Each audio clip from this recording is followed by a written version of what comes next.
بسم الله الرحمن الرحيم. السلام عليكم ورحمة الله وبركاته.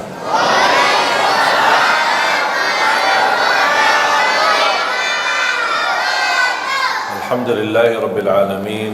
أشهد أن لا إله إلا الله وحده لا شريك له ولي الصالحين، وأشهد أن سيدنا ونبينا محمدا عبده ورسوله الصادق الأمين. اللهم صل وسلم وبارك على سيدنا محمد وعلى آله وصحبه ومن تبعهم بإحسان إلى يوم الدين.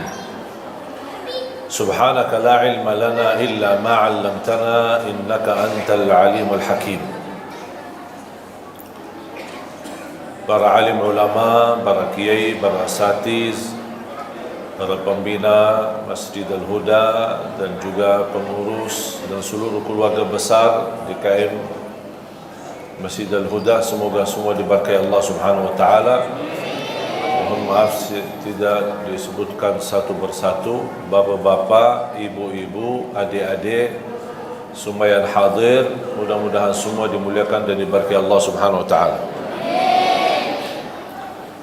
Alhamdulillah, salah satu nikmat yang agung adalah nikmat umur. Tapi umur ini bisa merupakan jalan menuju surga, bisa juga nikmat itu kebalik menjadi bala menuju ke neraka. Kenapa kok bisa nikmat umur bisa juga kebalik menjadi nikmah bala? Tergantung isinya. Karena di hari kiamat Allah tidak akan tanya berapa usiamu, tetapi apa isi usiamu. Rasulullah sallallahu alaihi wasallam bersabda, "Ni'mal 'abdu salih man ta'ala 'umruhu wa hasuna 'amaluhu." Sebaik-baik hamba Allah yang salih, yang panjang usianya, baik pula amalannya. Berarti dia maksimal memanfaatkan nikmat umur karena dia tahu ini anugerah dari Allah, dia tidak mau salah guna. Satu hari lewat tidak bisa dikembalikan. Banyak hal yang kita rugikan tetapi masih bisa kita kembalikan. Saat kita sakit, kita berobat, insya-Allah kembali sehat. Kita rugi usaha, kita bisa bangkit dengan usaha lagi, berbisnis lagi, berdagang lagi. Bahkan dalam kehidupan rumah tangga, orang bisa menikah, gagal satu, gagal yang kedua kali, gagal yang ketiga kali. Bisa juga sukses di kawinan yang keempat kalinya. Kita tidak tahu. Tapi maksud saya bisa diatasi persoalannya. Bukan berarti misal kalau kita nikah kemudian gagal, bukan berarti habis kehidupan. Kita masih bisa berkesempatan masing-masing mencari jodoh baru. Barangkali ada yang istri berharap suami bertanggung jawab, mungkin suami yang pertama tidak bertanggung jawab, jodohnya sampai di sini, mereka pisah, bukan berarti kehidupannya sudah habis, dia masih bisa berusaha lagi. Intinya, apapun yang kita rugikan, bisa kita usaha untuk dikembalikan menjadi lebih baik. Kecuali satu, tidak bisa dikembalikan. Umur dan usia kalau sudah berlalu tidak bisa dikembalikan. 1 jam berlalu tidak bisa dikembalikan. Dan Islam mengajarkan kita tidak boleh memfikirkan masa lalunya, apalagi hal-hal yang buruk, membuat kita lama-kelamaan putus asa. Kalau hal yang lama yang kita lakukan, contoh dosa maksiat, Kalau kita ingat terus dosa maksiat tersebut, syaitan mengambil kesempatan untuk membuat kita putus asa dari rahmat Allah. Kita sudah niat taubat, tapi syaitan membuat kita ingat, apaan kok mau taubat enak-enak, sudah berlaku macam-macam. Gitu datang syaitan, membuat kita, ya betul, saya malu sama Allah. Taubat, dosa lagi. Taubat, dosa lagi. Taubat, dosa lagi. Sambil datang syaitan, ngapain kok taubat-taubat tak jelas. Membuat kita putus asa. Padahal Allah sudah menjaminkan diampuni dosa selama kita selalu bertaubat. Allah tidak bosan mengampuni dosa selama kita tidak bosan bertaubat.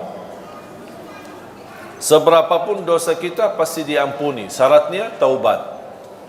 Dosa lagi, ya taubat lagi. Dosa lagi, taubat lagi.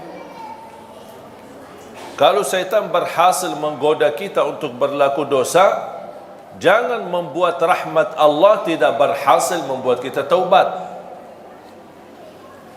Karena rahmat Allah sangat luas. Sampai Allah berfirman di hadis yang qudsi, "Ya ibna Adam, law balagha dhunubuka anana as-sama' thumma laqitani thumma astaghfartani laghafartu laka ala ma kana minka wala ubali." Anak Adam, kalau dosa-dosamu, ini satu orang, dosa-dosamu sampai ke lapisan langit, saking banyaknya, sampai ke lapisan langit, tetapi kamu selalu beristighfar, aku akan ampuni semuanya dan aku tidak peduli berapa banyaknya, kata Allah.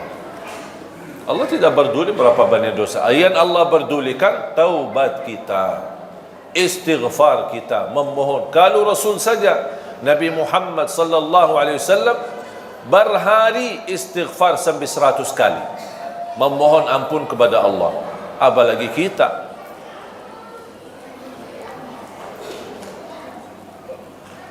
Hal-hal nikmat yang sudah berlalu kita tidak boleh kita lupakan. Pasti kita ingat. Bahkan kalau kita hitungkan dalam usia kita, mana yang lebih banyak kita hadapi? Nikmat atau bala? Pasti lebih banyak nikmat. Tapi kenapa yang difokuskan hanya bala? Sampai kita merasa aku tidak dapat apa-apa. Justru kalau kita membandingkan keadaan kita dengan orang lain, kita bersyukur, alhamdulillah keadaan kita masih lebih baik. Biarpun kita menghadapi berbagai macam ujian. Apalagi bala dan musibah kematian keluarga. Wajar kalau kita manusia sedih atas wafatnya orang tua, atas wafatnya kakek nenek kita, atas wafatnya suami kita, atas wafatnya istri kita, anak kita. Wajar kita sedih. Ya, manusia punya perasaan. Tapi yang tidak wajar berlebihan sampai terbawa ke pikiran. Sudah 40 hari, sudah 100 hari, sudah berbulan-bulan, sudah bertahun-tahun orangnya sudah meninggal dunia, tapi orang ini masih sedih. Itu yang tidak diizinkan oleh agama. Karena kesedihan ini membuat terganggu hubungan kita sama Allah. Islam mengizinkan kita boleh sedih, tapi ada batas kesedihan. Selepas itu beraktivitas kembali. Kita semua bakal mati. Semua kita akan mati. Yang berguna bukan kesedihan kita terhadap orang yang kita sayangi yang sudah wafat, tetapi doa kita yang berguna. Doakan. Doakan. Saya pernah diundang acara takziah, tahlilan. Kemudian ada sambutan sebelum masuk ke acara inti. Ada sambutan A, sambutan B, ini termasuk acara yang paling cepat. Sambutannya cuma sebentar dan satu orang. Baik, yang lain acara sambutannya panjang lebar. Sampai mungkin satu kampung sambutan, baru saya ceramah. Pas saya diundang tuan rumah, ada seorang anak karena meninggal bapaknya, sambil dibawakan di layar, mereka dari keluarga kaya bawakan layar foto-foto dan video masa-masa lalu, kesenangan mereka, makan bersama, umrah bersama, jalan-jalan bersama, naik kapal bersama, kemana laut, kemana, semua ditayangkan di acara. Sambil anaknya yang perempuan ini sambil cerita bagaimana ayahnya, bagaimana kasih sayangnya, sambil nangis. Saya fikir baru kemarin meninggal, ternyata sudah 1 tahun. Dan segitu sedihnya, nangisnya. Itu yang namanya berlebih-lebihan. Bukan masalah acaranya, kesedihan itu tidak boleh, karena bisa menjadi tanda kita tidak menerima takdir Allah. Dan syaitan mengambil kesempatan masuk di situ. Coba, apa salah ayahmu sampai dicabut nyawanya, padahal ayah kamu kan baik?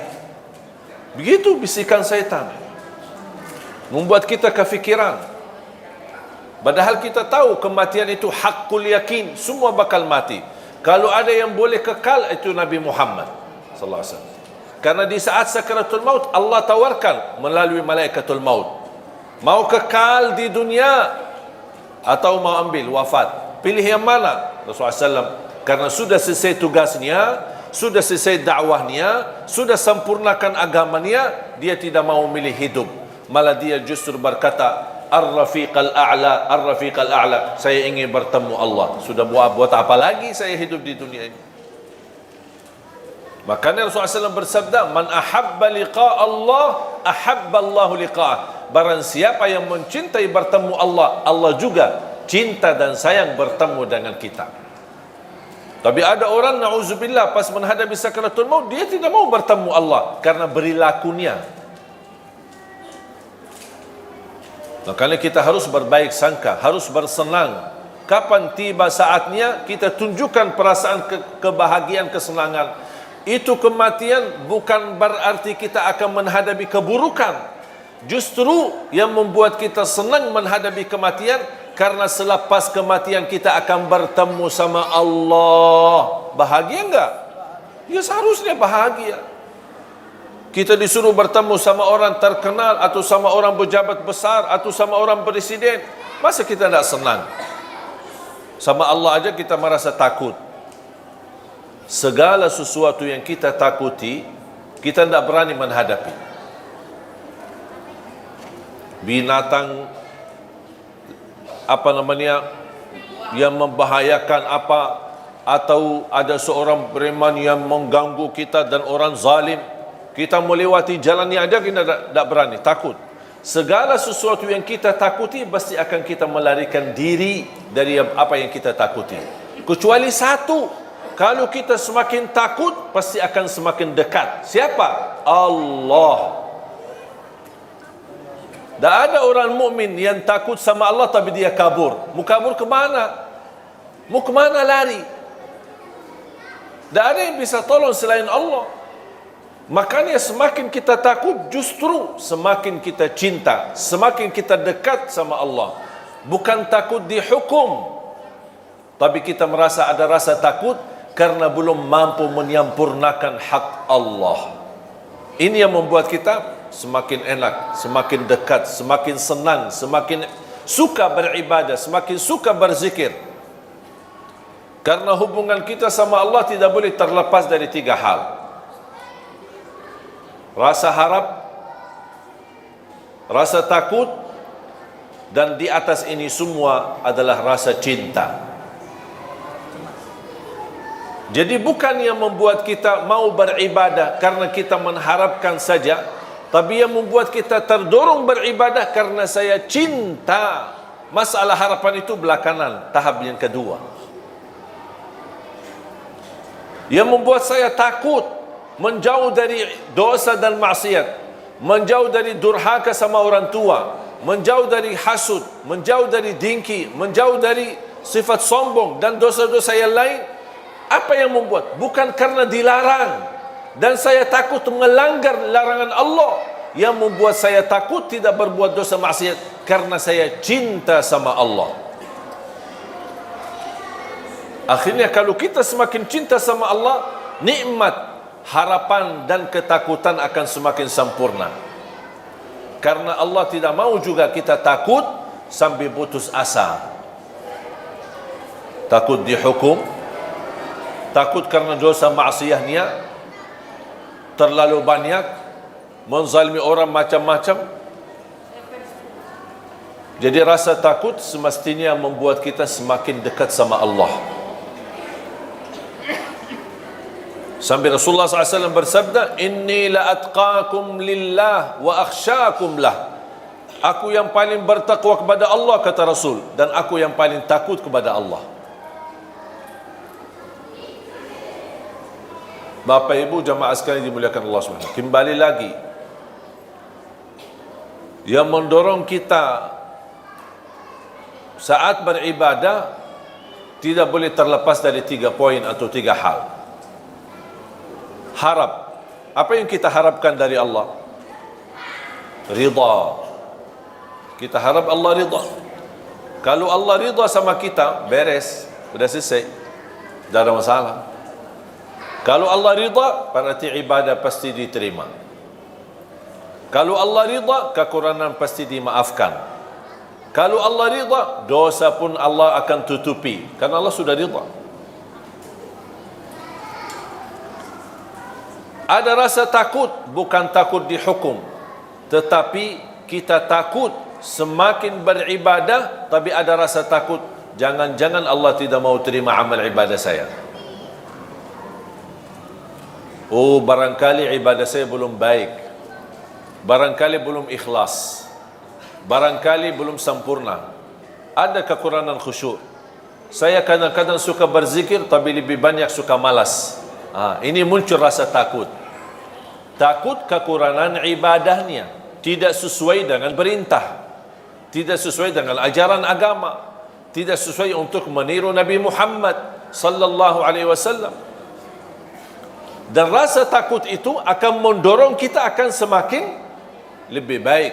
Kalau saya salat asar atau saya salat zuhur, kayaknya belum sempurna ya, masih ada kekurangan, insya-Allah saya salat sunnah ba'diyah. Karena tugas salat sunnah qabliyah ba'diyah menutupi kekurangan salat wajibnya. Belum sempurna sunnah qabliyah ba'diyah, udah saya tambah lagi salat duha, saya tambah lagi sunnah wudu, saya tambah lagi salat tasbih, saya tambah lagi salat hajat. Belum lagi, masih ada kekurangan, saya tambah lagi salat tahajud, walaupun 2 rakaat, tutup witir, tidak harus 8 rakaat, tidak harus 10, tidak harus 20. Boleh enggak saya salat tahajud cuma 2 rakaat? Ya boleh. Witir langsung ditutupi witir. Jadi tahajud itu tidak semestinya jumlah yang banyak. Boleh enggak kita salat malam tapi belum tidur? Ada orang tanya, aku mau salat malam tapi aja sudah jam 1 saya belum tidur. Asik lagi ngobrol sama suaminya, lagi mesra-mesra, senang-senang, atau lagi membahas diskusi soal anak, sampai kelewat waktunya, sampai jam 12, jam 1. Kalau tidur jam 1 takut ketiduran, bangun salat subuh, belum salat tahajud. Boleh enggak saya salat malam sebelum tidur? Ya boleh, daripada sia-sia. Ada orang berkata harus tidur walaupun sebentar. Maksudnya sebentar. Sampai saya pernah baca di salah satu komen, dia bilang wajib tidur sebelum salat malam, walaupun hanya tutup mata sebentar terus buka lagi. Itu bukan namanya tidur. La yukallifullahu nafsan illa usaha. Tidak ada ajaran yang membebani kita. Ibu-ibu, bapa-bapa yang sudah biasa tidur dan bangun tahajud, teruskan. Itu lebih baik. Tapi yang belum terbiasa, malas-malasan, suka tidur dan ketiduran, syukur-syukur bangun subuh, daripada tidak salat witir dan salat malam, tertulis nama kita menjadi ahli tahajud, mendingan kita salat baru tidur. Ada orang bertanya, gimana kalau saya salat malam, tutup witir, kemudian saya tidur, tiba-tiba saya bangun, Saya lihat jam, masih ada 40 minit belum azan subuh. Boleh enggak saya tahajud lagi? Boleh, tapi tidak boleh witir lagi. Karena Rasulullah SAW tidak mengizinkan 2 kali witir dalam satu malam. Tidak boleh 2 kali witir dalam satu malam. Faham, Bu? Alhamdulillah, Islam mudah. Kalau selalu ada harap. Apa yang kita harapkan? Ridha Allah. Di bawah ridha Allah pasti surga. Masa ada orang-orang beribadah tapi tidak mengharap surga? Terus maunya apa? Mau neraka. Harap surga dan takut neraka. Tapi lebih daripada harap surga dan takut neraka, yang membuat kita mau mencintai Allah, mau beribadah kepada adalah rasa cinta. Itu yang paling tinggi. Contoh, ibaratnya seperti burung. Kira-kira burung tanpa kepala bisa terbang enggak? Burung dengan kepala tapi tidak ada sayap bisa terbang enggak? Itu orang mukmin. Kepala adalah cinta, 2 sayap harap dan takut.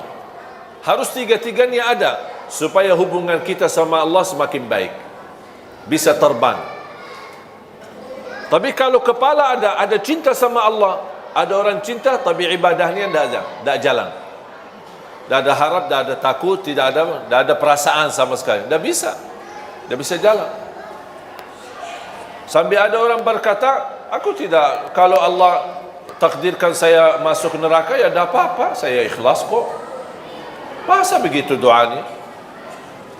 Ya Allah, saya kalau tidak diizinkan masuk surga ya tidak apa-apa. Itu namanya orang beribadah tapi tidak ada harapan. Tidak mau harap ridha, tidak harap surga, tidak takut neraka, ya tidak apa-apa. Itu tidak bisa.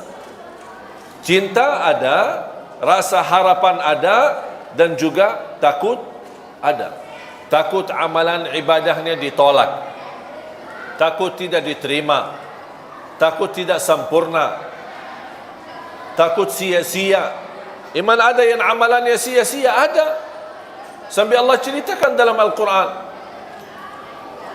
alladzina dhalla sa'yuhum fil hayati dunya wa hum yahsabuna annahum yuhsinuna sun'a. Mereka yang merugi adalah yang datang di hari kiamat. Dia merasa dirinya telah berbuat banyak kebaikan, tapi kenyataannya di hari kiamat merugi semuanya karena mereka tidak ikhlas lillahi ta'ala. Sia-sia. Kalau orang mukmin dia takut amalannya jadi sia-sia. Dia takut amalannya menjadi riya. Berarti ada sifat takut. Jadi kembali lagi ingat, seperti burung, kepalanya adalah cinta, rasa cinta. 2 sayap harapan dan takut sama Allah Subhanahu wa ta'ala. Sama seperti ada orang bekerja, apa yang diharapkan? Upah. Masa dia mau bekerja, ya terserah bos, kalau mau kasih gaji boleh, tidak mau kasih tidak apa-apa. Ada yang mau enggak gitu? Tidak ada yang mau. Kalau dipotong aja pasti dia ngamuk. Pak, kenapa dipotong gaji saya? Oh, karena sudah 3 kali telat, karena denda, karena hukuman. Allah juga maha adil. Yang berlaku kita sama manusia berlaku sama Allah Subhanahu wa ta'ala. Dan Allah Subhanahu wa ta'ala walaupun maha adil, Allah lebih banyak menjalankan kasih sayangnya kepada kita daripada keadilannya. Contoh, A'udzu billahi minasyaitonir rajim. Bismillahirrahmanirrahim. Walau yu'akhidullahu an-nasa bima kasabu ma taraka 'ala dhahriha min dabbah walakin yu'akhiruhum ila ajalin musamma. فإذا جاء أجلهم فإن الله كان بعباده بصيرا. Surah Fatir, surah 35 ayat 45. sekiranya Allah menghukumkan manusia atas setiap salah, niscaya tidak ada makhluk yang mampu hidup di muka bumi. Itu namanya adil. Karena sistem adil, yang salah wajib apa? Yang salah wajib dihukum. Kalau orang salah kemudian kena hukuman, itu namanya adil? Tidak. Yang tidak adil, kalau ada salah tapi tidak ada hukuman, itu namanya tidak adil. Menurut ayat ini, surah 35 ayat 45, sekiranya Allah berkenan menjalankan keadilannya terhadap perilaku manusia, setiap salah, setiap dosa kena hukuman Allah. Contoh, dosa mata, dicabut nikmat mata, hukuman. Dosa tangan, dicabut nikmat tangan. Ketiduran salat subuh, bertambah bau badan kita. Ada dosa lagi, dosa riba, dosa apa saja, ada kena hukuman. Menurut ayat ini, kalau Allah berkenan menghukum manusia setiap dosa dan maksiatnya, niscaya tidak ada makhluk, jangankan manusia, tidak ada makhluk termasuk binatang, tidak ada makhluk yang mampu hidup di muka bumi. Kenapa? Karena habis dihukum Allah. Sudah habis. Tetapi Allah subhanahu wa ta'ala menunda sampai di hari pembalasan, tidak dihukum. Bayangkan aja, kalau setiap dosa bau badan kita, dosa lagi tambah keras bau badan kita, dosa lagi bertambah keras bau badan kita, kira-kira berani enggak keluar rumah? Langsung ditandain orang, bau ya, dosanya banyak. Langsung ditandain orang. Malu kita sama orang. Makanya tanda sesuatu salah atau dosa apa? Ada dua tanda. Kadang-kadang ada orang melakukan sesuatu tapi dia berkata tidak apa-apa. Mau enggak tahu ini salah atau tidak? Lihat dua hal. Pertama, ada enggak sesuatu di hati tidak enak? Kalau muncul perasaan di hati tidak enak, berarti itu tidak benar. Tinggalkan saja. Jangan kesana kemari cari fatwa. Majlis ulama, kiai, ustaz. Kalau sudah muncul perasaan di hati tidak enak, jauhkan. Kalau bukan haram, berarti syubhat. Syubhat. Hati-hati dari syubhat. Islam mengajarkan hal-hal yang tidak jelas pun kita jauhi, apalagi kalau sudah jelas haram. Tanda yang kedua, kalau kita melakukan hal tersebut, kita malu dilihat orang. Faham bu? Saya ulang lagi. Tanda yang pertama, apa yang kita lakukan atau ada yang mau melakukan sesuatu, kalau muncul perasaan di hati tidak enak, berarti jangan dilakukan. Walaupun ada kiai, ustaz bilang boleh. Tanya diri, jangan tanya ustaz. Tanya hati. Kalau hatinya tidak enak, itu fitrah. Tidak mungkin Allah memberikan hati tidak enak kalau sesuatu yang boleh.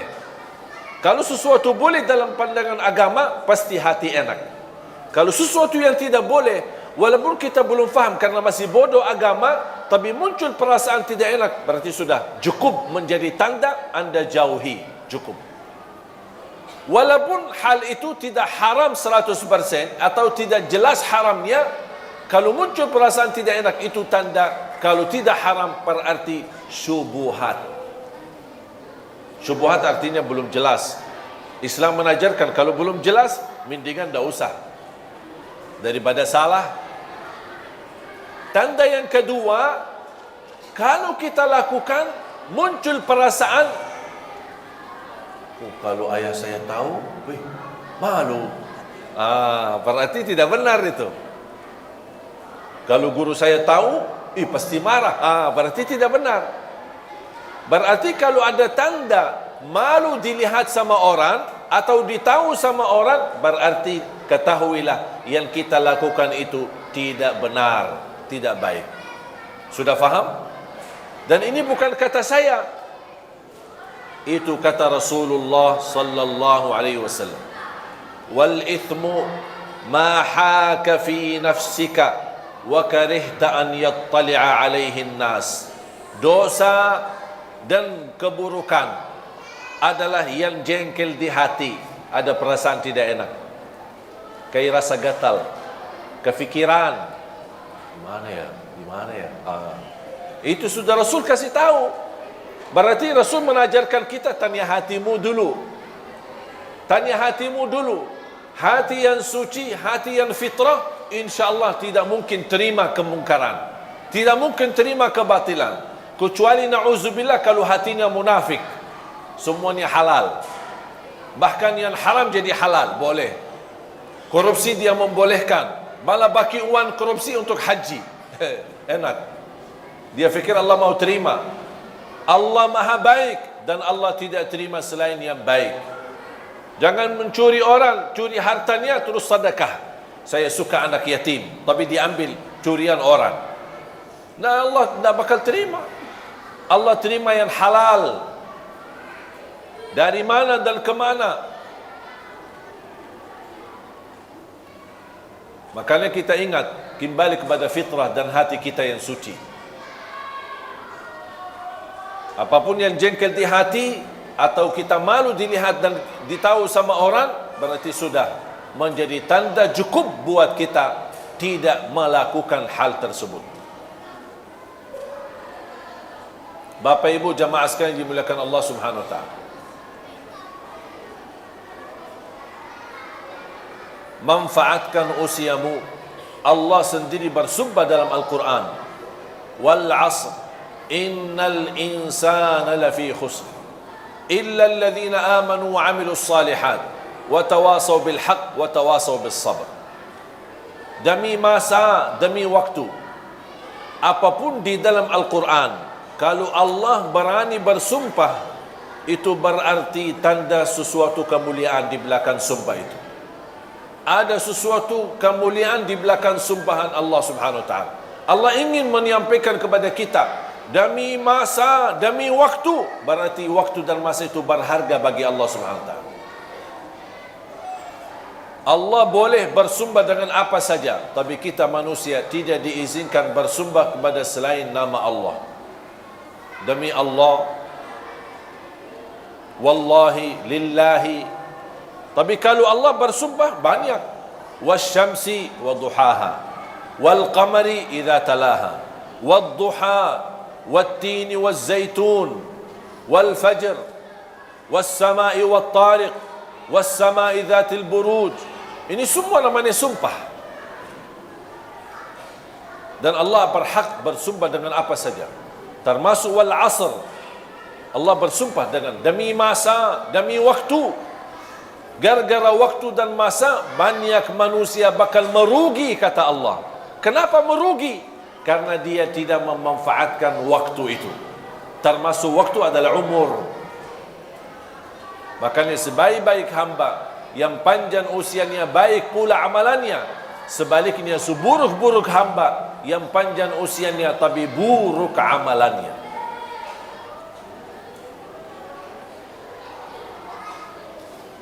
Jangan sampai menjadi orang yang merugi. Masih diberikan apa lagi nikmat sehat. Manfaatkan nikmat sehatmu sebelum kesakitanmu. Jangan kita hanya kenal Allah pas saat sakit. Sudah sakit, tidak akan maksimal. Dulu masih sehat, tapi tidak salat. Pas begitu sakit, tidak bisa berdiri, terpaksa salat duduk. Makanya di dalam keadaan duduk, pasti pahalanya tidak sempurna. Siapa yang diberikan kesempurnaan pahala ketika dia sakit? Kalau dia di masa sehat, tetap masih beribadah. Ketika dia sakit, Allah tidak akan menurani kesempurnaan pahalanya.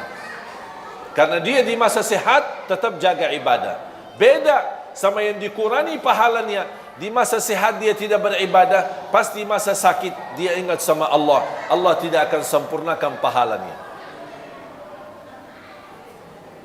Makanya Rasulullah SAW mengingatkan, manfaatkan usia kuatmu di saat kuat, masih muda, sebelum kelemahanmu di saat lemah, sudah tidak kuat. Manfaatkan usia mudamu sebelum usia tuamu. Manfaatkan kekayaanmu sebelum kemiskinanmu. Manfaatkan usia kesihatanmu sebelum kesakitanmu. Manfaatkan kehidupanmu sebelum menghadapi kematianmu. Ini Rasul mengajarkan, manfaatkan. Pasti orang yang lagi sehat beda sama orang yang sakit. Yang sihat kan masih bisa beraktivitas, ikut bantu panitia, ikut masjid, bisa bola balik ke masjid. Kalau yang sakit, tidak setiap waktu bisa ke masjid. Makanya Rasul mengajarkan, manfaatkan nikmat sihatmu. Di usia muda, tidak mungkin sama dengan usia tua. Aktivitasnya pasti berkurang, apalagi sudah pensiun. Apa sih, mau kemana sih? Dah ada, diam di rumah. Sambil ribut-ribut di rumah. Sambil semua keluarga besar merasa terganggu. Pak, dah ada kerjaan ya? Oh, lagi dah ada kerjaan, sudah pensiun. Matiin TV, hidupin TV, matiin AC, hidupin AC. Mau kemana? Dari mana? Sudah, dah ada kerjaan lagi. Dah ada kerjaan. Beda sama orang yang ada kesibukan dalam kebaikan. Saat kita ada harta, jangan lupa kita sisahkan rezeki buat nafkah, infak, sedekah, kebaikan. Kenapa? Karena bisa nanti satu saat kita miskin, tidak berkesempatan. Makanya Islam mengajarkan, di saat masih ada, manfaatkan di ketika ada untuk di jalan Allah Subhanahu wa taala. Supaya Allah ganti. Kalau tidak dapat diganti di dunia, dijamin akan diganti berlipat ganda di akhirat, sampai 700 kali lipat. Dan selalu saya berkata, isilah tabungan rekening akhirat sebelum tabungan rekening dunia. Kalau tabungan rekening dunia yang kita fokuskan untuk isi, besok kita meninggal, kita yang isi, kita yang capek kumpulkan, tapi dimanfaatkan orang lain. Ahli waris.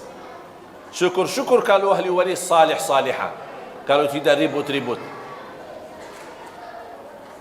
Tapi kalau kita isi tabungan akhirat, siapa yang bermanfaat bukan buat ahli waris, tapi manfaatnya buat diri kita. Makanya kata ulama, rizki yang sesungguhnya bukan yang kita simpan, bukan yang kita wariskan kepada ahli waris, tapi rizki yang adalah yang milik kita, yang kita akan bakal ketemu adalah yang kita buatkan di jalan Allah. Yang kita keluarkan di jalan Allah berarti ini buat diri kita, bukan buat siapa-siapa. Sedekah subuh disertai doa. Walaupun ibu-ibu lagi halangan tidak salat, boleh enggak kita tetap jalani sedekah di waktu subuh? Tetap masih boleh. Isi sedekah disertai doa. Contoh, ya Allah, aku mohon dengan berkah sedekah ini, sembuhkan kedua orang tua. Kalau orang tua lagi sakit, orang tua sudah tidak ada, ya Allah, aku mohon dengan berkah sedekah ini, titipkan pahalanya untuk kedua orang tua. Yang sudah lama menikah, belum punya keturunan, ya Allah, aku mohon dengan berkah sedekah ini, mudahkan keturunan dan dahsyat dan kekuatan sedekah subuh. Yang sudah punya keturunan, ya Allah, aku mohon dengan berkah sedekah ini, berilah kepada keturunan kami menjadi penghafal Al-Quran. Lagi melamar kerjaan di mana-mana, kita isi sedekah subuh. Ya Allah, aku mohon berikan kemudahan lamaran kerja bisa diterima. Ya Allah, dengan berkah sedekah ini, mudahkan rizki yang bisa membawa saya ke tanah suci haji dan umrah. Itu namanya sedekah disertai doa. Tapi tolong Bapak Ibu disesuaikan sedekahnya. Jangan sedekahnya koin tapi doanya sampai terbit matahari. Malu sama Allah. Kata malaikat, sedekahnya koin-koin, teng, teng, teng. Tapi kok doanya dah habis-habis. Kalau saya usulkan, satu kali sedekah, fokus satu hajat. Begitu tuntas hajatnya, nanti lanjut lagi sedekah untuk hajat yang lain. Wallahi bapa ibu, sedekah subuh dahsyat manfaatnya. Mulai hari ini, ibu, bapa, adik-adik, teman-teman semua sekalian, mulai hari ini masing-masing punya kotak amal sendiri. Suami satu, isteri satu, anak-anak satu, masing-masing. Termasuk anak-anak kita, supaya diajarkan dari kecil. Anak bayi kita, ibu yang masukin sedekahnya atas nama si bayi itu. Supaya mereka tertanam dari kecil cinta sedekah, cinta memberi. Karena ini sifat-sifat para nabi, para awliya, para salihin, memberi. Rasul pun tidak punya apa-apa, tapi suka memberi. Makanya isi sedekah termasuk anak-anak kita. Ajarin anak-anak untuk bisa berdoa. Lagi menghadapi ujian, isi sedekah subuh. Ya Allah, mudahkan ujian biar saya lulus. Ajarin. Segala hajatnya sekecil apapun, insya Allah diberikan kemudahan oleh Allah Subhanahu Wa Taala. Ajarin anak-anak kita seperti itu. Ketika sudah isi kotak amal atau botol atau kaleng, langsung sedekahkan dengan segala isinya. Kalau sudah isi, sudah full, tidak bisa isi lagi, sedekahkan. Dan saya nasihatkan, jangan dicoba buka kotak amal tersebut. Jangan dibuka. Saya khawatir kalau dibuka, rubah fikiran. Lumayan ini. Apalagi ada tagihan bulan ini, ada tagihan sana, tagihan sini. Udah. Karena sifat manusia cinta harta. Cinta harta. Biar orang susah payah miskin, tapi cinta tetap harta. Ketika muncul ada pemberian, dia tidak mau. Makanya saya bilang, ketika kotak amal jangan dibuka, tutup mata, serahkan aja. Boleh ke masjid, ke musalla, kepada salah satu pun urus yang kita percaya, atau ke yayasan, ini tolong silahkan bebas digunakan. Sedekah buat tahfizul Quran, bina anak-anak hafiz Quran, apa saja boleh kita sedekahin. Anak yatim, orang miskin, duafa, bisa kita kumpulkan. Sekali lagi, jangan dibuka ya. Setuju? Sudah isi, bismillah, ikhlas lillahi ta'ala. Datang syaitan, buka aja, lihat aja isinya, biar ibu tahu berapa jumlah sedekahnya. Dah usah terima. Dah, maaf syaitan, saya tidak mau. Saya tidak mau tahu. Saya lillahi ta'ala, sekecil apapun, seikhlas apapun, sebanyak apapun, lillahi ta'ala. Dan saya sudah mengajarkan diri saya, lebih baik banyak ikhlas daripada sedikit tidak ikhlas. Setuju? Apaan setuju? Banyak ikhlas daripada biasanya apa? Oh, sedikit ikhlas daripada banyak. Oh, itu 2018. Sekarang 2019. Kita masih semua berubah. Semua kata-kata yang dulu kita ganti. Ganti semuanya. Lebih baik banyak ikhlas daripada sedikit tidak ikhlas. Ini selalu kita niatkan. InsyaAllah akan Allah hantarkan rizki lebih daripada kecukupan, yang bisa berguna buat diri kita, berguna juga buat umat. Yang terakhir, saya ingatkan ada satu hal yang sangat penting.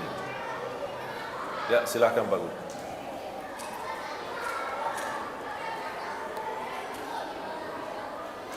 Hati-hati daripada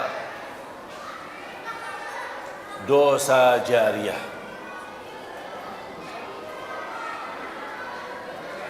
Hati-hati daripada dosa jariah. Biasanya kita tahu sedekah jariah atau amal jariah. Kok ada dosa jariah? Ada. Dan ini dosa jariah muncul saat ini gara-gara HP. Kalau sudah terlanjur kita melihat di isi HP kita atau grup-grup yang menerimkan macam-macam yang baik maupun buruk, atau isinya dosa, atau filem-filem yang tidak baik, sudah terlanjur kita melihatnya, itu sudah dosa buat diri sendiri. Tetapi hati-hati, jangan di-share. Jangan di-share. Rasanya gampang, tinggal masukin ke grup sebelah. Terima dari grup A, dimasukin ke grup B.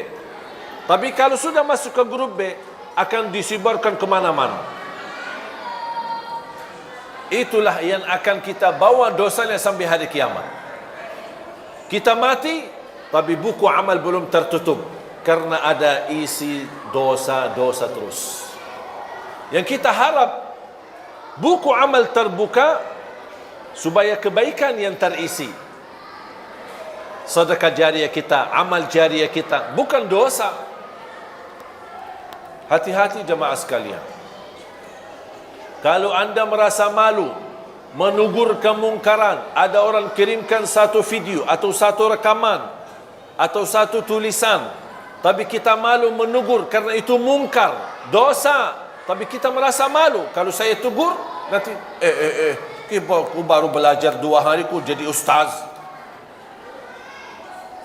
Langsung diolah-olah sama orang. Kalau kita malu menegur mereka, mengingkari kemungkaran, sudah terlanjur kita lihat, jangan di-share ke orang lain.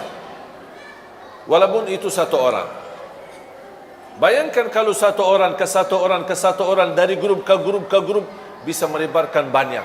Bisa jutaan orang dalam usia, bahkan dalam habis kematian kita. Itulah yang akan kita tanggung dosanya sampai hari kiamat. Na'udzubillah. Makanya hati-hati. Dan ini bukan kata saya, tapi kata Rasulullah sallallahu alaihi wasallam, "Man sanna fil Islami sunnatan hasanah, falahu ajruha wa ajru man amila biha ila yaumil qiyamah." Barang siapa yang menghidupkan sesuatu kebaikan atau share sesuatu kebaikan, dia akan mendapatkan pahalanya, dan semua yang mengamalkan kebaikan tersebut, dia akan sama juga mengikut dapat pahalanya sampai hari kiamat. Dan barang siapa yang menghidupkan keburukan atau menyebarkan keburukan sampai dia mati, akan keburukan itu masih jalan, akan dia dapat dosanya sampai hari kiamat. Na'udzubillah min zalik. Hati-hati. Makanya HP ini alat mubah, bisa jadi halal, bisa jadi haram, tapi dia alat mubah. Maksudnya apa mubah? Tidak ada pahala, tidak ada dosa. Itu mubah. TV, mubah atau haram? Mubah, alat. Semua alat itu namanya mubah. Mic, alat. Semua itu namanya alat. Tergantung gunanya. Salah guna, dosa. Digunakan dengan baik, pahala. Contoh, HP kita. Assalamualaikum, apa kabar ayah, apa kabar ibu, saya kangen sama kampung, saya belum bisa pulang karena lagi sibuk kerjaan. Itu namanya apa? Silaturrahim. Liwat apa? Liwat alat mubah, Allah berikan pahalanya. Ada orang telefon, caci maki orang, gibah, fitnah, sebarkan fitnah. Tahu enggak ini berita di Salabriti, salah satu ustaz katanya karena ini macam-macam, dia menipu jamaahnya, ini begitu. Sebarkan fitnah. Walaupun itu berita benar, itu termasuk menyebarkan fitnah. Apalagi kalau berita itu tidak benar. Kalau berita benar, tidak boleh kita share, menyebarkan fitnah. Apalagi kalau berita itu hoax, tidak benar. Hati-hati jamaah sekalian. Sekarang semua serba, terima video, apapun isinya langsung di-share. Bahkan ada satu orang saya pernah perhatikan, dia terima, dia belum lihat, langsung copy share. Saya bilang, kamu sudah lihat enggak? Belum. Terus kenapa kamu dah lihat? Belum sempat. Oh, sempat share aja. Tapi kan barangkali ada isinya tak baik. Oh ya, gitu ya. Jangan terlalu gampang. HP ini bahaya. Daripada menjadi kebaikan menuju ridha Allah dan surga, menjadi jembatan menuju surga, jalan-jalan menjadi hambatan untuk menuju surga. Sekarang di mana-mana di masjid-masjid sudah ada gambar tulisan, mohon jamaah yang membawa HP mohon nonaktifkan. Betul kan? Kalau ada orang buta huruf dah bisa baca, ada gambar HP X supaya bapa ini lihat. Oh, barangkali bapa itu buta, tak bisa lihat, buta. Imam, stau, i'tadilu, luruskan saf, rapatkan saf, mohon jamaah yang membawa HP nonaktifkan. Betul kan? Tulisan ada, gambar ada, imam pun mengumumkan. Allah, masih bunyi, masih bunyi. Terus maunya apa? Setiap orang masuk masjid diberikan surat masing-masing, tanda tangan berjanjian untuk masuk ke masjid ini mohon nonaktifkan. Biar datang-datang baru silahkan masuk. Maunya seperti itu.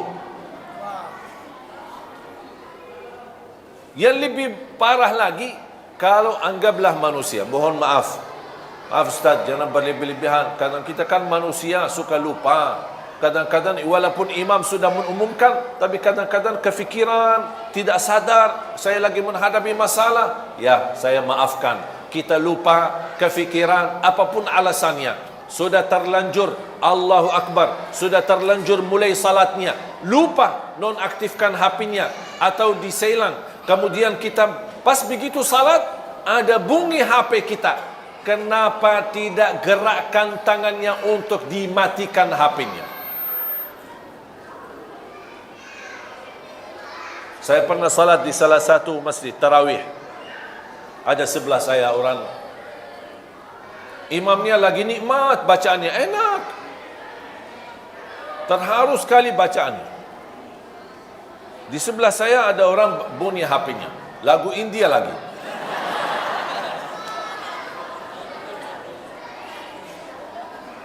Alhamdulillah tidak bunyi lama, sebentar yang ini terus mati. Alhamdulillah. Walaupun hilang kekhusyuan sebentar, tapi bisa kembali lagi fokus untuk menikmati bacaan imam. Bunyi lagi HP-nya, tapi lama sekali. Dan orang yang di sebelah saya diam gini. Kayaknya khusyuk. Itu bukan khusyuk, pura-pura khusyuk. Mati. Pas yang ketiga kali, karena imam itu di salah satu masjid bacaannya panjang, lebih dari satu halaman, satu rakaat. Masih bunyi lagi yang ketiga. Pas yang ketiga saya tidak sabar. Saya langsung begini. Ya ingatkan, barangkali dia tidak sadar, saking khusyuknya dia tidak dengar HP-nya. Itu namanya saking khusyuk. Makanya saya berbaik sangka, oh barangkali khusyuknya luar biasa, sampai HP-nya sendiri dia tidak bisa dengar. Makanya saya ingatkan. Dia tidak ada respon. Kita ruku', sujud, rakaat yang kedua, bunyi lagi HP-nya. Yang aku heran, kok bunyi pas bacaan imam lagi enak. Saya tegur lagi, tidak ada. Akhirnya saya terpaksa, Pak, matiin HP-nya. Saya batal salat. Terus mau gimana? Tadi diganggu, kekhusyuan kita lagi berupaya. Salat kita kan lagi mujahadah. Khusyuk, hilang khusyuk. Khusyuk, hilang khusyuk. Khusyuk, hilang khusyuk. Akhirnya saya terpaksa. Pak, matiin HP-nya. Dia kaget. Oh, ini rakaat yang kedua. Pas begitu selesai salat, dia bilang, mohon maaf, saya memang dari tadi dengar.